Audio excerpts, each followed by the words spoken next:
Hello and welcome back, everyone. I hope that you must be enjoying this pretty morning and you are in an energetic mood for our English session. We have completed two poems till now, but we are yet to discuss some of the technical aspect of the poem. So in this lecture, in this video, we are going to talk technical aspect of the poem, that is figure of speech.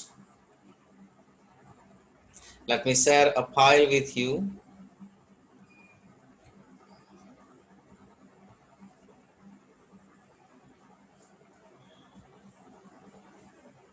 As you can see on your screen, figure of speech. Now, many of you might have heard about it, study about it in the previous class, probably in 9th standard, 10th standard or 11th standard. So we are going to cover this topic in this video session.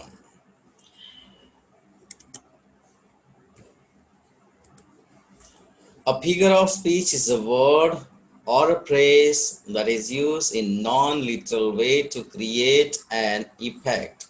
This effect may be rhetorical, as in deliberate arrangement of words to achieve something poetic, or imagery, as in the use of language to suggest a visual picture or make an idea more vivid.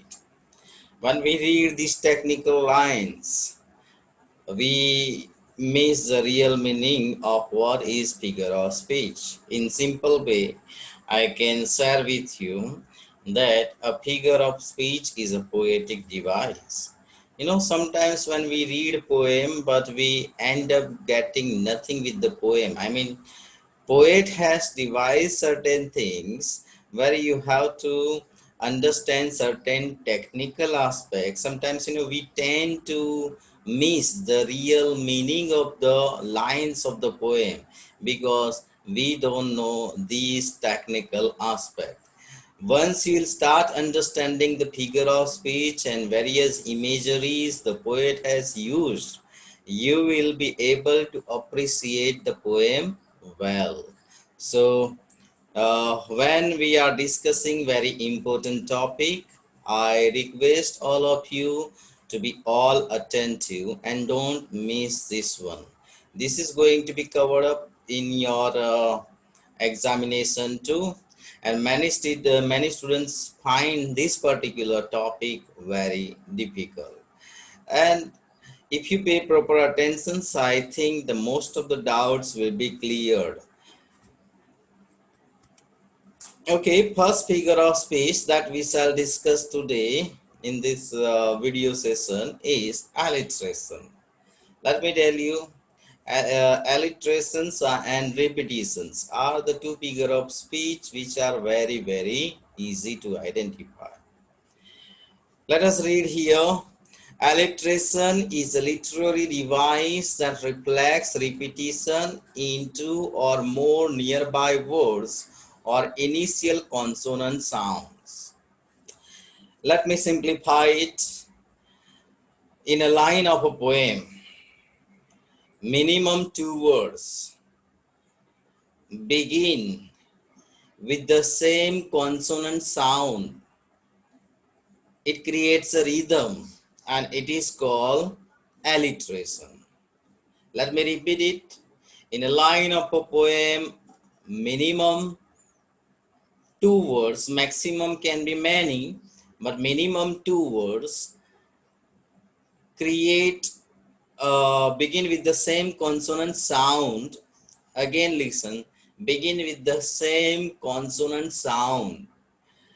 It is called an alliteration. I made myself very clear that it should begin with the same consonant sound, not letters. Sound, not letter.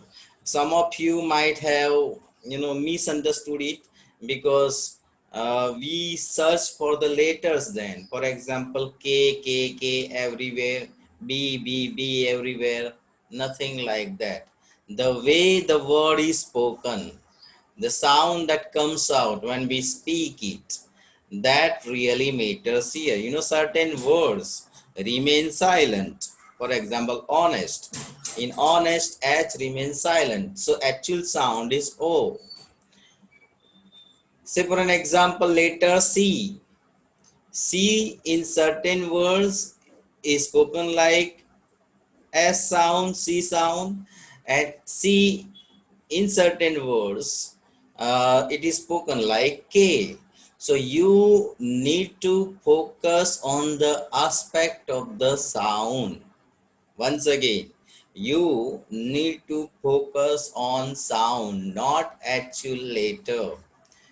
There are many words in pneumonia. P remains silent, so actual sound is pneumonia, right? So this way, focus on the actual sound, not the letter which is written. Here are the two examples. While I pondered, weak and weary. Here you can see W, W, and W, but they all together make V sound, as if it is going in one rhythm. We are going through a music. It creates such a melody and alliteration. While I ponder weak and weary, when we read the line, we feel slowly and gradually we are marching.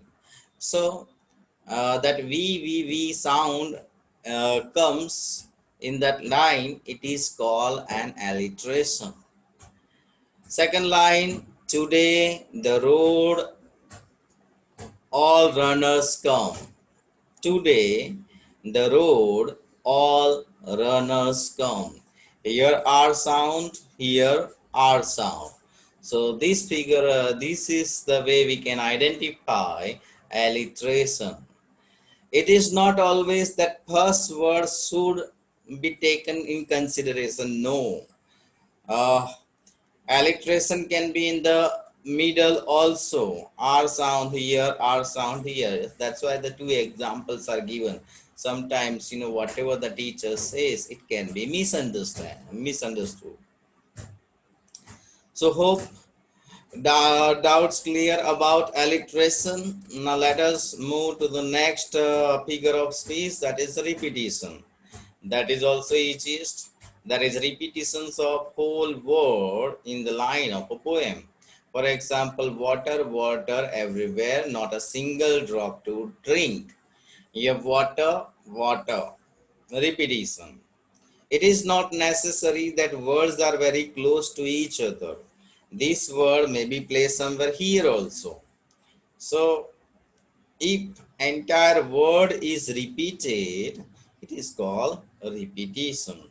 So hope that you also know this one. This is if you already know this one, this is a kind of revision for all of you.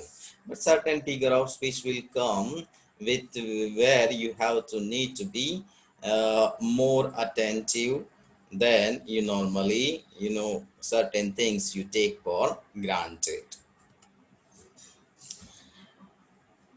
Now let us discuss about simile. This simile and metaphor, often students create confusion in this one. But if you pay proper attention here, simile is also very easy.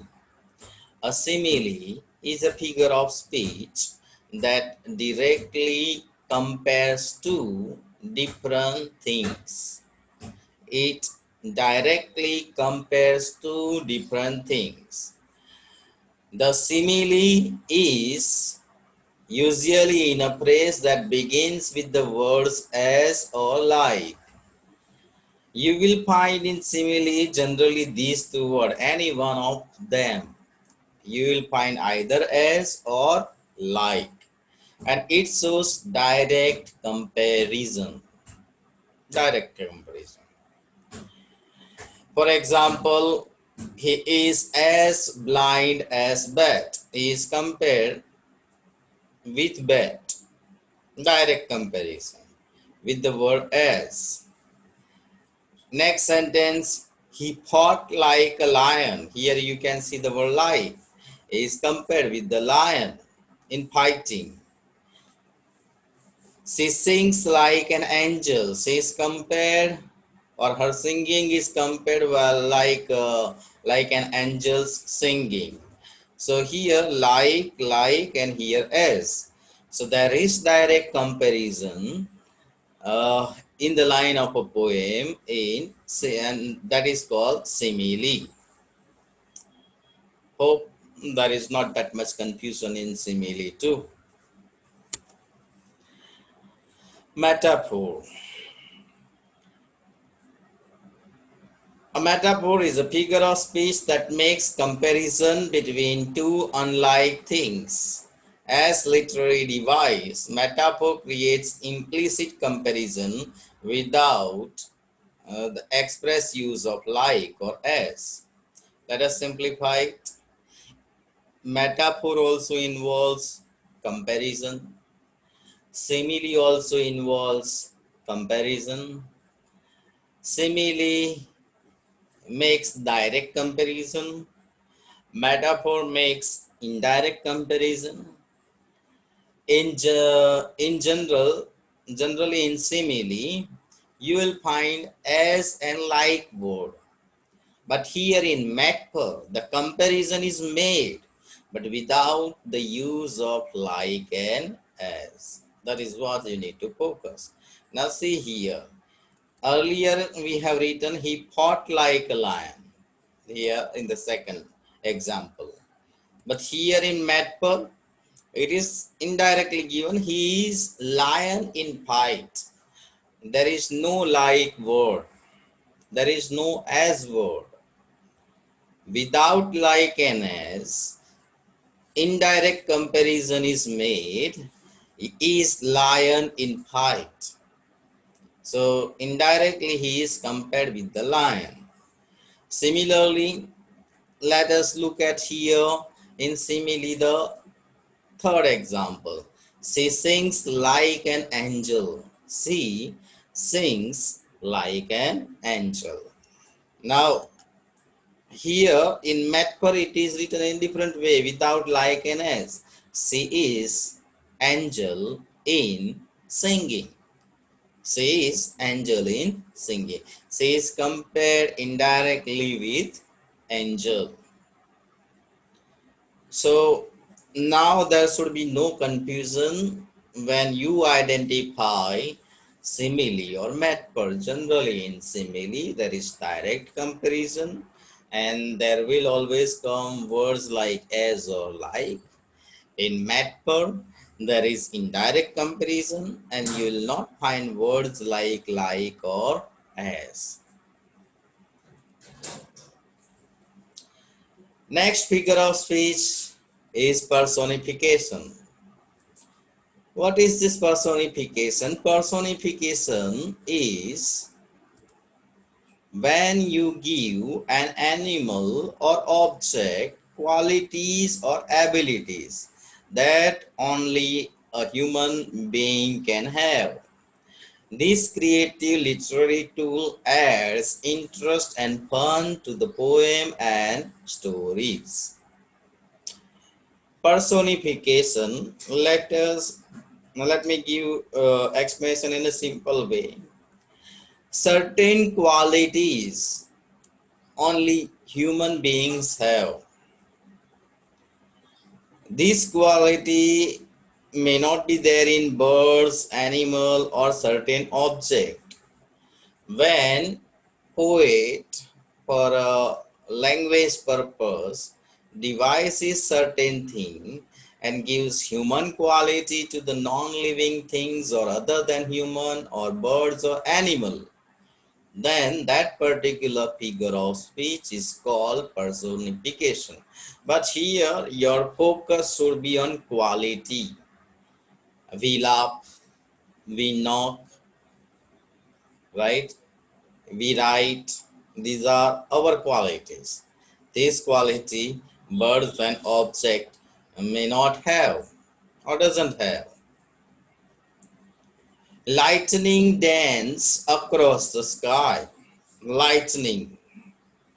It is given the quality of dancing. Dancing is our quality, human quality. This quality is given to lightning, and that's why this is called personification. Yells. Here, yells means scream, shout loudly, yells. That is human quality. My alarm clock yells at me to get out of bed every morning. Certain alarm clocks are very noisy. They create too much of noise in a repetitive manner. So here the poet, rather than saying it that my alarm clock creates a disturbance early in the morning, he has written the same sentence in a different manner. My alarm clock yells at me to get out of bed. So this way, dancing, yelling, these are human quality. These qualities are given to non-living things or other than human or certain object or animal or birds. It is called personification. Climax. Climax is a figure of speech in which successive words, phrases, clauses, or sentences are arranged in ascending order of importance. You already know what is called ascending. If I say 1, 2, 3, 4, 5, the number will increase. But here we are not talking about match number, the situation, the order may be from low to the higher order. When we watch a movie, one scene after another scene take place in dramatic manner. One particular thing will be taken to the higher particular thing. You'll feel that's drama is over. But in the climax, what happens? Another curiosity, next curiosity, another suspense, next suspense. So higher order. So climax is a figure of speech in which successive words, phrases, clauses, or sentences are arranged in ascending order of importance. Here we have an example of climax. If you think that's bad, it gets worse. You have studied about degrees, right? In degree, good, better, best. Bad, worse, worst. Bad, worse, worst. Here, first bad is given and then we have worse. So, higher order. It may be in word form, it may be in phrase, it may be in the sense of a clause. So, situation or words, clauses, they are created in higher order, ascending order. It is called climax. Let us look at the second example. Out of frying pan and into the fire. Frying pan, literally it burns, right? If you sit on frying pan. But then directly into the fire, right? Fire is under the frying pan. You will feel little bit less heat than directly into the fire. So frying pan, then directly into the fire. Higher order is given. That is called that is called climax. We have anticlimax also as a figure of speech. Climax is a figure of speech in words, phrases, clauses, or sentences are arranged in descending order of importance. Earlier in climax, ascending order of importance. But now here in anticlimax, descending order of importance. Not only is there no God, but try getting a plumber on weekends. Not only is there no God, but try getting a plumber on weekends. God is a supreme authority, highest. And from there, human being, lowest the plumber. So descending order. He wandered from principal to peon. Here, principal in the school is the supreme authority, and then lower position, that is peon, lowest in fact in the workers of the school, I mean staff of the school, peon. So principal to peon, descending order. So it is called anti-climax. Hope this is also clear with you.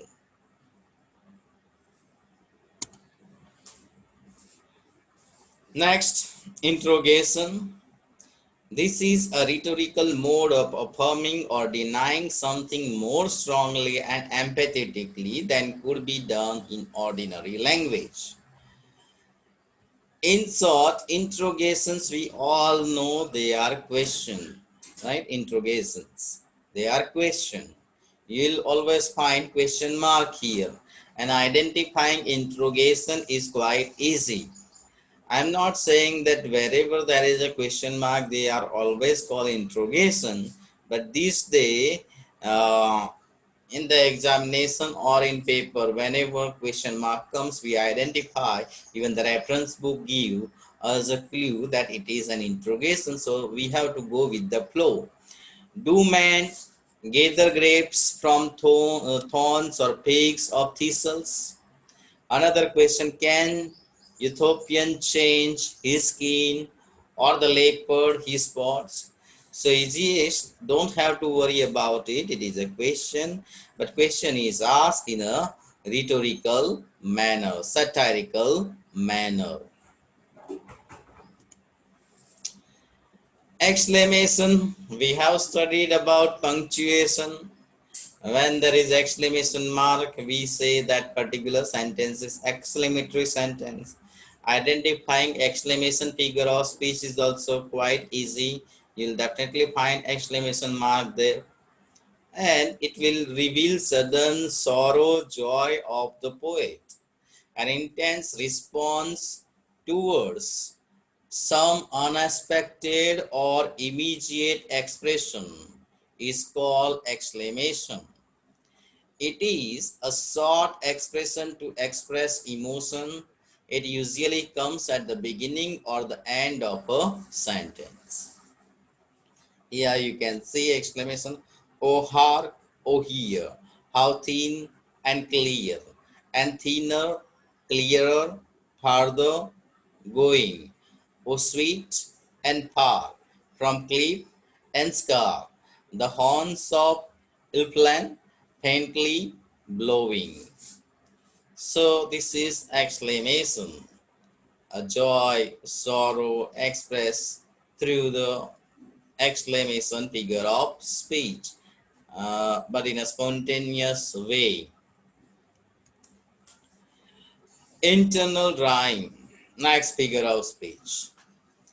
Internal rhyme is when two or more words within a line or verse of a poem rhyme.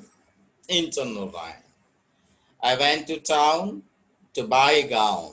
Town and gown. You can see the rhyming here.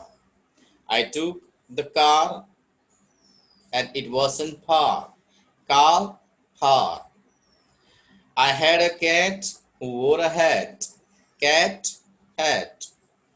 He looked cool, but felt the pool. Cool, pool. So this way, two words will rhyme. That is also quite easy. That is called internal rhyme. Now, from here, whatever the figure of speech comes, there you have to be little bit more attentive, because from now onwards, some difficult figure of speech will come. Certain you already know, if certain, and these are the upcoming figure of speech, they require your more attention. Antithesis is a figure of speech which refers to the juxtaposition of opposing or contrasting ideas. You will find contrasting words, opposite words in the line of a poem. It involves the bringing out of a contrast in the ideas by an obvious contrast in the words, clauses, or sentence. There is contrast within a parallel grammatical structure. Example, man proposes, God disposes. Proposes, disposes. Contrasting ideas. Love is an ideal thing, marriage is a real thing. Ideal thing, real thing. Antithesis. That's one small step for man, one giant leap for mankind. Small step, giant leap. Contrast. Contrasting words also. So this is called antithesis. Opposite words, opposite expressions, opposite ideas you'll find in antithesis. Now, anastrophe. Anastrophe is a deviation from correct syntactic order of words by which normal English order of the subject, verb, and object are put into inverse orders of object, subject, and verb. Let us simplify it. English has a specific way of writing. Generally, in almost all structure, if it is affirmative, assertive, we find subject first, verb behind, and object last. That is the way we write sentence structure in English. But poet, for the poetic purpose, plays with the words. He changes the structure of a sentence haphazardly. He brings verb first, subject goes behind. Or object first, then verb, then subject. He plays in this manner. He changes the real structure of English sentence. That is called anastrophe. The sentence here, mango is a lovely fruit. This is a proper sentence in English. Mango is a lovely fruit. But rather than writing like this, if the poet write like this, lovely fruit is mango. Lovely fruit is mango. This one will be called, is called anastrophe. He changes the position of a word order for the poetic purpose. Troubles everybody's got. Another sentence, troubles everybody's got. It is anastrophe. Actual sentence is everybody's got troubles. This trouble should come last. But here the poet, for the poetic purpose, maybe to create a rhyming pattern, maybe for developing ambiguity in the line of a poem, so or create the poem more ornamental or this bringing more vividness in the poem. He does things like this. Troubles everybody's got. In rhyme of ancient Mariner, there is a line: out of the sea came he. That is also called anastrophe. So here, general normal word order is twisted by the poet. That figure of speech is called anastrophe. A hyperbole is a figure of speech in which, let us discuss about this hyperbole. A hyperbole is a figure of speech in which exaggeration is used for emphasis or effect. It's an extravagant statement. In adjective form, the term is called hyperbolic. The concept is also called overstatement. Sometimes, we express the thing or a particular in a particular way, we always show that it is exaggeration. I mean, normal thing we put it in a more emphatic manner through the exaggeration of statement. Say for an example, if somebody has fallen down on the crossroad, you go further and after 100 meter or so, inform to your friend that I saw a terrible accident and one boy fell down and he broke his hand. Then you go to home and you inform your parents that I saw a horrible accident where the boy was badly injured and probably he may not live, he may die. And the uh, ambulance has immediately come and taken him to the hospital. Actually, we know that he is not that much injured, but you added some more words of your own to bring it to a special effect, or you lied or you added your own thing. That is called hyperbole. Here, I am so hungry I could eat a horse. Exaggeration of statement. A person cannot eat a horse. Still, here it is given that I am so hungry I can eat a horse. Exaggeration of statement. So, saying a thing in a more higher level, where it actually is not like that. Nobody can eat a horse. This helmet is killing me. The person might be paid up with helmet. He might feel irritated with the helmet, but it is uh, not a thing where a person helmet can kill a person. So this is called an exaggeration of statement. So that these are hyperboles, two examples. Let us discuss this figure of speech transfer epithet. This is very important because in almost all the poem, this figure of speech generally comes. Transferred epithet. Here, a transferred epithet is a little known but often used figure of speech in which a modifier, usually an adjective, qualifies a noun other than the person or thing it actually describing. Yeah, I know that you will not get anything by this reading, I mean the way I read. Let me simplify it. Epithet. What is the meaning of epithet?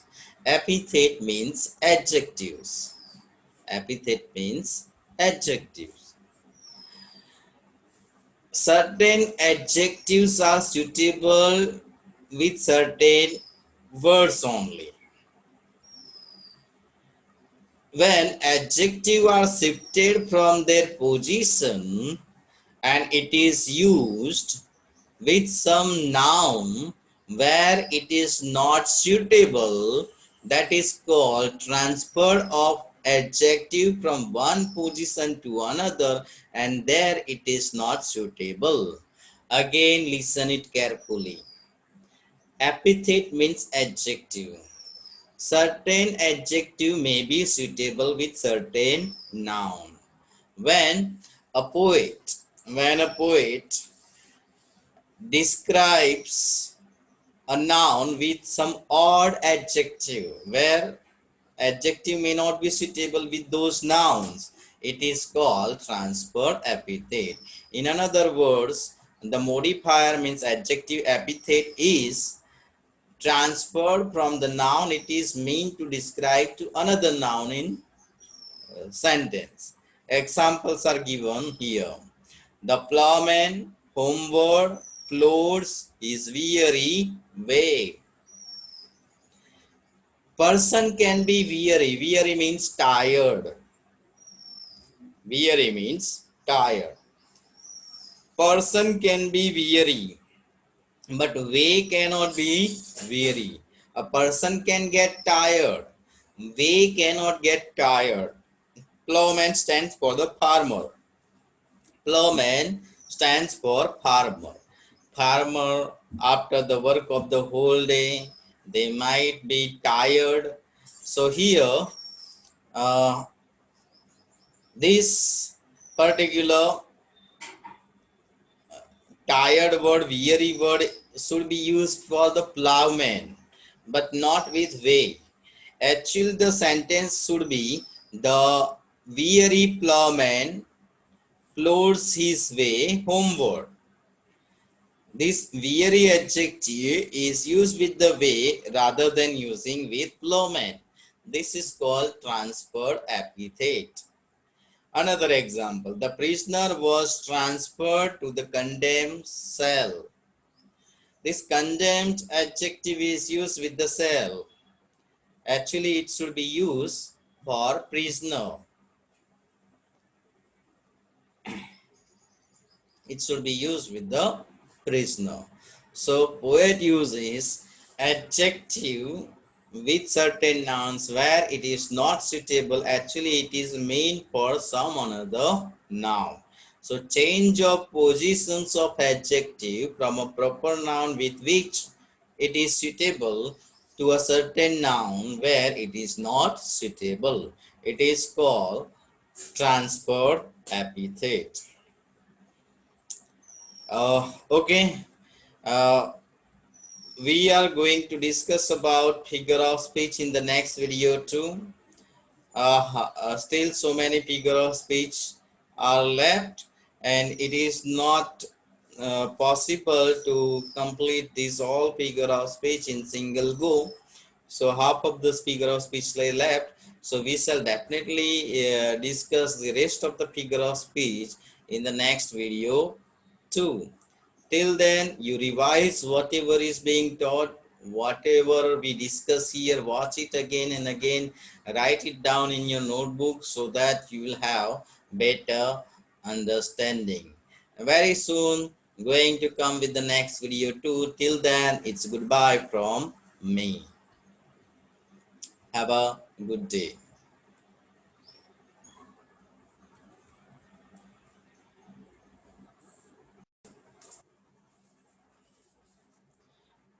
Hello and welcome back everyone. Once again, we are here for our English session.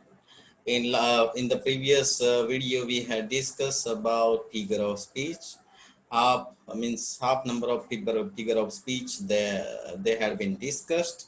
Now in this video, we are going to discuss rest of the figure of speech, and that will definitely be beneficial for you when you will solve papers. I mean, this particular thing creates problem for many, but hope once you do it, uh, it will not be very difficult for you to identify figure of speech uh, in the examination too.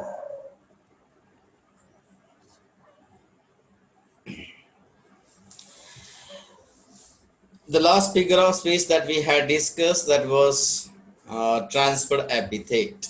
Now let us discuss about euphemism.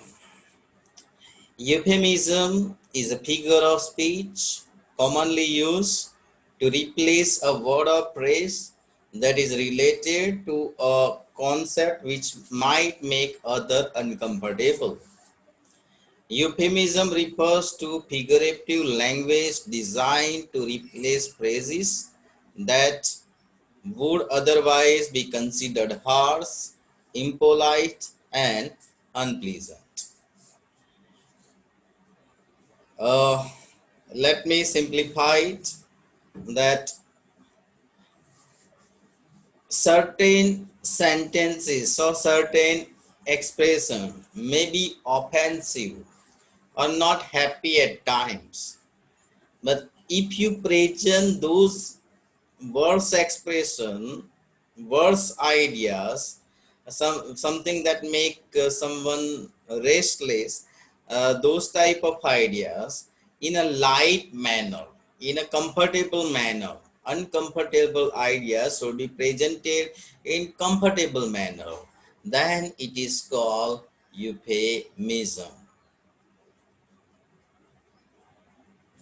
Examples are here. He raised 6 feet under the earth. Actually, here the person has passed away, but it is presented in a different manner. He raised 6 feet under the earth. Or here, rather than saying he died, here it is given he has passed away in a pleasant, light manner. So, an unpleasant idea, something that makes other person uncomfortable, that could be presented in a light manner, in a presentable manner. It is called euphemism. Generally, in our poem's context, the poem which you are likely to study, in this poem, euphemism generally comes in the sense of a death. Death is presented in a light manner in certain decorative words. That is called euphemism. Then we have another figure of speech, that is litotes. Litotes is a literary term for figure of speech that uses negative term to express a positive statement. A negative term is used to create positive ideas. That is what you need to remember. Negative term is used to express a positive statement. That is called litotes. The novel is not bad. That means that novel is good, positive idea. You are not wrong means you are right, positive idea. You know, there is one thing always there with this figure of speech. Though it is negative statement, idea comes out positively. That should be there. But nowadays, what happens? People have a tendency of identifying each and everything like litotes. Not will come everywhere. Since the not will come everywhere in the sentence, people identify it as litotes. The but basic thing is, wherever negative statement is used, an idea comes out positively. Just like this, that novel is not bad means the novel is good. You are not wrong, that means you are right, positive idea. Positive idea should come, then it is called litotes. Next figure of speech, tautology, derives from a Greek word tauto, that means the same, and logos, saying. Same saying is a rhetorical device which consists in the wearisome and unnecessary repetition of the same idea in the different words. Tautology, let me simplify. When poet uses two words or more than two words to convey the same idea, same meaning, it is called tautology. Two words or more words he uses to convey the same meaning, which represents the same meaning, it is called tautology.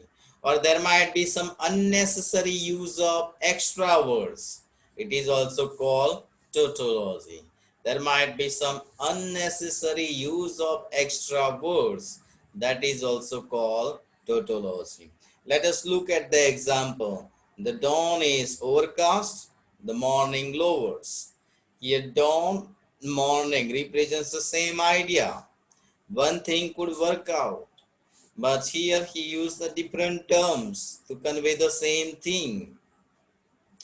Next sentence, they are giving three gifts. Have you seen that gift are pricey? Means you have to give price for the gift? No. Gift is we receive is always free. So pre-gift, if somebody has given us gift on birthday, he will not ask, give me 200 rupees, 300 rupees because I brought a gift for you. They have brought gift for wishing our birthdays or so, or various occasions.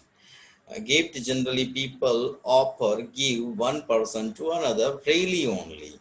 So no need to write pre. They are giving gifts. That's enough. So unnecessary use of words or two words which may be having the same meaning, uh, that that is called tautology. Then we have synecdoche. Synecdoche, pronounced synecdoche, is a trope or figure of speech in which a part of something is used to present the whole. For example, ABC for alphabet, or less commonly, the whole is used to represent a part. In simple way, part of something is used to represent the whole, or whole of something is used to represent the part. That is called synecdoche. Now, you can ask for you can ask for her hand. Rather than saying you can ask for help, you can ask for her hand. If somebody is making a marriage proposal, then also asking for the hand. Now, that is the expression generally we use. Instead of that person's name, her body parts or his body parts are used. Here, hand represents the whole person. My heart cried. Here, instead of telling the person's name, my name, or I using pronoun, I simply say, my heart cried. So, representing a part to represent the whole, replacing the whole with the part. That is called synecdoche. Now, here, generally, in your poem or in your poem which you will study in your syllabus, there you will find body parts generally. Body parts are used to represent the whole person. Then we have oxymoron. Oxymoron is a figure of speech pairing two words together that are opposing or contradictory in term. Oxymoron is a figure of speech pairing two words together that are opposing or contradictory with combination of contrary or uh, this combination of contrary or antithetical words is also known in conversation as contradiction in terms. You'll find contradictory words close to each other in this one, in simple way. Contradictory words will be used close to each other. This figure of speech is often confused with antithesis, because in antithesis you will find contradictory terms. Here also you will find contradictory terms. The difference between these two is, in antithesis at least there is a gap of one or two words, but here in oxymoron you'll find that these words are very close to each other. I heard silent scream. Silent and scream, contradictory terms. They are just used next to each other. They are totally in opposition of each other, but still they are kept next to each other. I heard a silent scream. Scream cannot be silent. She drank bitter honey. Bitter and honey, contradictory term. Honey is always sweet. But if somebody is living a sorrowful life, then we can use the sentence as she drank a bitter honey, in conveying that idea in a different way. So here, contradictory terms are used just next to each other. That is called oxymoron. Onomatopoeia, next figure of speech. Onomatopoeia is a figure of speech in which words evoke actual sound of the thing they refer or to describe. Here the sound words will be used. Here in onomatopoeia you will find there are sound words like boom, the boom of a firework exploding, the tick tock of a clock, tick tock. This type of sound words are used, and ding dong sound word in a line of a poem. When this type of sound words boom, tick tock, ding dong, or tring, this type of sound expressions are used, sound words are used, it is called onomatopoeia. Sometimes a thousand twangling sound words instrument. Sometimes a thousand twangling instrument. Here twangling A is a sound word. So it is called onomatopoeia. Will hum about mine ears. Hum. Hum is also sound word. So this is called onomatopoeia. When poet uses directly the sound words to create impact or effect in the poem, it is called onomatopoeia. Apostrophe. An apostrophe is a figure of speech in which some absent things or dead person is directly addressed as it is present and able of understanding. If we talk absent-mindedly, or if we address a person or thing which which is not likely to give us answer, that is called apostrophe. You know, mad people generally do like this. They walk on the road, they are talking to themselves or addressing a wall, addressing a road, addressing a tree. That is called apostrophe. Talking with someone who is not literally present or absent or other than human being. It is called apostrophe. Life, I cannot understand you. Here, if I talk with the life is not going to give me answer. So sometimes when we are alone, we are frustrated, we make this type of sentence. Life, I cannot understand you. So here the poet addresses life, and life is not going to give the answer. This is called apostrophe. Oh butterfly, come in my orchard. Here, William Wordsworth is asking the butterfly to come in the orchard. Now, actually, butterfly is not a human being. It is not going to interpret what William Wordsworth is saying. So, it is not going to respond. I mean, the language. So, addressing a live butterfly itself, they are not going to give a response back. So it is called apostrophe, addressing other than human being. Pun, a joke based on the interplay of homophones words with the same pronunciations but different meaning. One generally it happens that Gujarati one word may have various meaning. So here in English also, a particular word may be altogether representing different meaning, and that creates a joke. Jokes are created in such a manner where words may be twisting in meaning. So they are called joke. Pun. Pun represents the same idea. One word may be representing another meaning when actually it is implied for that purpose. so that it can create a joking condition.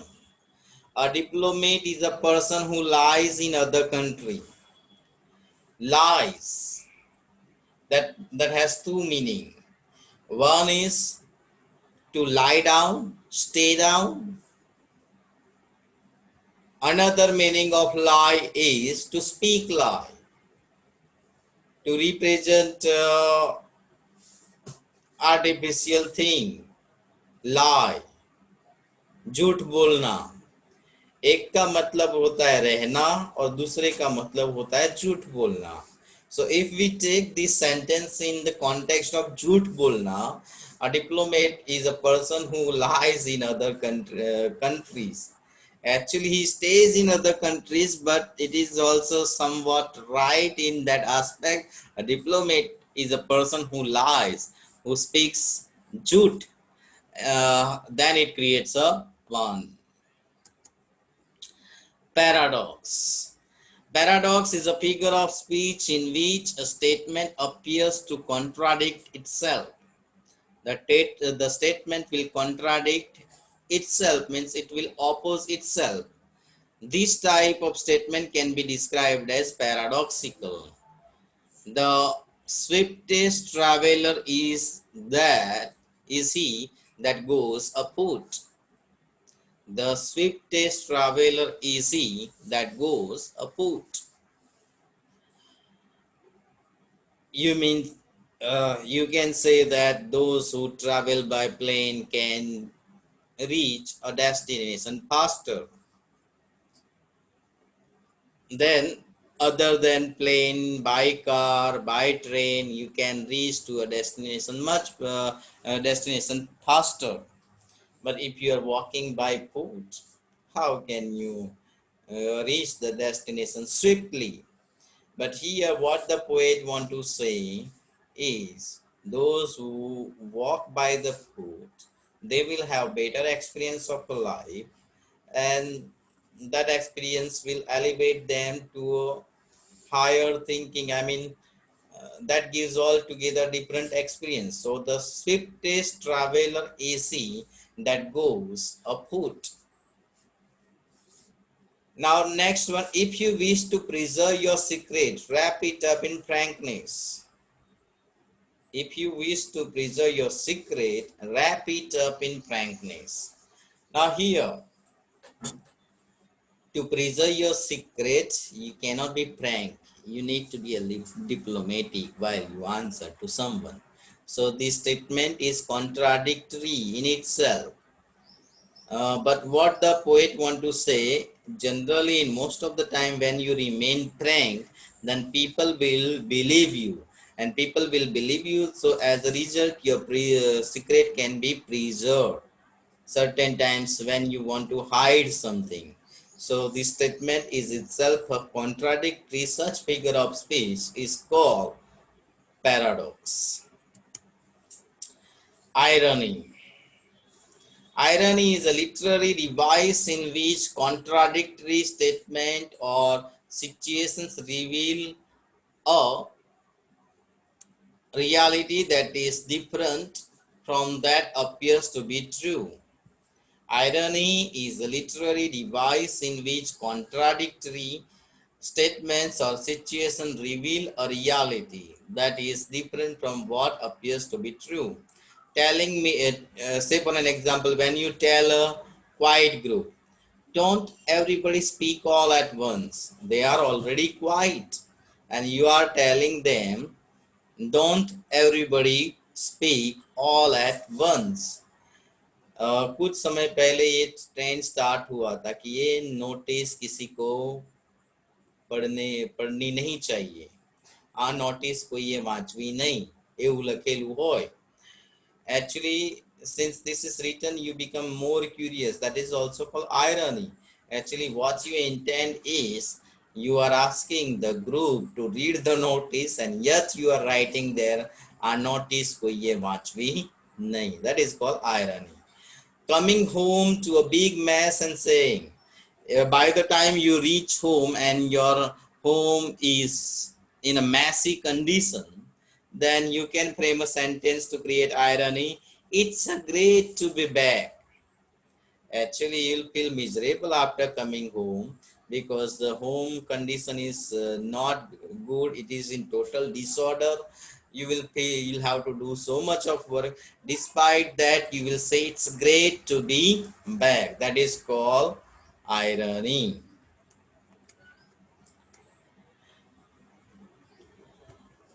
Okay, students, we have covered almost all the figure of speech which could be asked in your examination. uh, Six poems you have.